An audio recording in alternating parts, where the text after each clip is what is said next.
Good morning, it's Tuesday the 25th of May.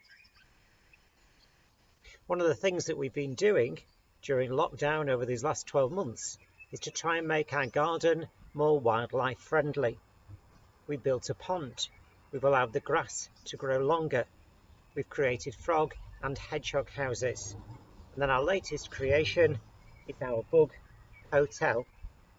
As you can see, it's a luxury residence with different accommodation for different creatures, and a basement and a penthouse suite. Sarah even picked up a sign from Oxfam, which gives it the rather royal title Buckingham Palace.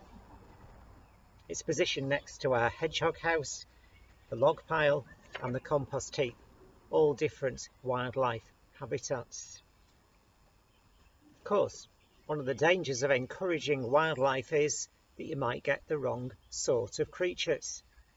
We recently realised that a family of mice were living in the hedgehog house.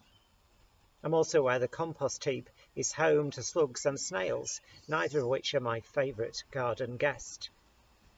However, who am I to decide which is guest and which is pest? Do I only want ladybirds, bees and butterflies? Do I also welcome caterpillars, snails and greenfly? What I'm learning about wildlife gardening is that it means rethinking the way I do things. I have to accept that if I'm to allow a natural ecosystem to develop, it means intervening less and letting nature take its course. Not that I always find it easy, and I still struggle to share my hostas with the slugs. The garden is a work in progress, and so am I. I suppose my thoughts about the garden and about welcome echo something of our society.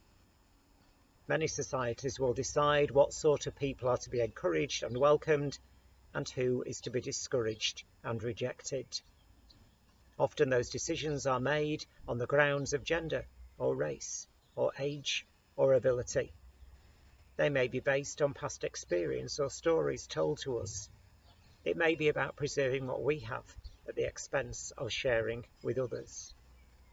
We live in a world where difference and discrimination seem to be given more importance than diversity and acceptance. Sadly, this is also true of the church at times, which are not always themselves places of welcome. There's a hymn that I like by Ian Fraser which reminds us that difference is positive and that God can take the most challenging individuals, including ourselves, and create something of strength and welcome. The words of the hymn are this: As many stones, their edges rough unhewn, may by their awkward shape lend others strength.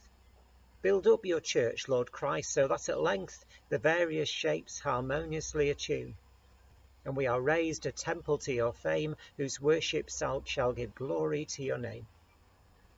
For not to the like-minded did you look, to make a church constructed of one kind, but quite unlikely folk in heart and mind to weld in one community you took, and raise them up, a temple to your fame, whose worship shall give glory to your name.